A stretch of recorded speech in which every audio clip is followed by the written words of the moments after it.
মেয়েকে স্কুলে ভর্তি করিয়ে দেওয়ার কথা বলে জোরপূর্বক এক নারীকে হোটেলে ধর্ষণ করার অভিযোগ উঠেছে দুই সেনা সদস্যের বিরুদ্ধে।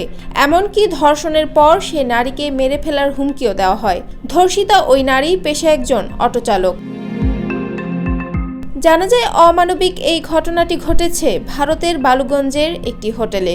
ওই মহিলা অটোচালক পুলিশকে জানান তার অটো বুক করে দুই যাত্রী। এ সময় তারা নিজেদের সেনাকর্মী বলে পরিচয় দেন। অটোয় চড়ে বসতেই মহিলা চালকের সঙ্গে কথোপকথন শুরু করে তারা। মেয়েকে ভালো স্কুলে ভর্তি করাতে পারছিলেন না বলে জানান ওই মহিলা অটোচালক। এরপর সেনা পরিচয় দেওয়া একজন আশ্বাস দেন তার মেয়েকে ভালো স্কুলে ভর্তি করে দেওয়া হবে। RICL TMX, যুগের পর যুগ স্থাপনা থাকে মজবুত।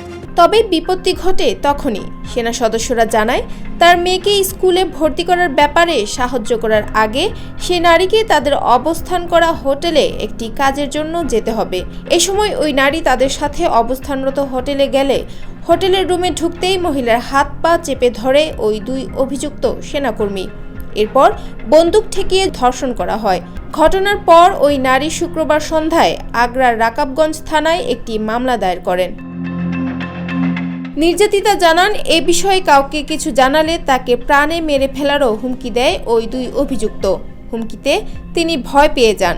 পরে মনে সাহস জুগিয়ে শুক্রবার রাকাবগঞ্জ থানায় অভিযোগ দায়ের করেন। থানার সহকারী পুলিশ কমিশনার হেমন্ত কুমার বলেন, মহিলা অটোচালকের অভিযোগের ভিত্তিতে অভিযুক্তদের বিরুদ্ধে মামলা দায়ের করা হয়েছে। তাদের খোঁজ চলছে। তাদের খুঁজতে পুলিশের 3টি দলও গড়া হয়েছে বলে জানান তিনি।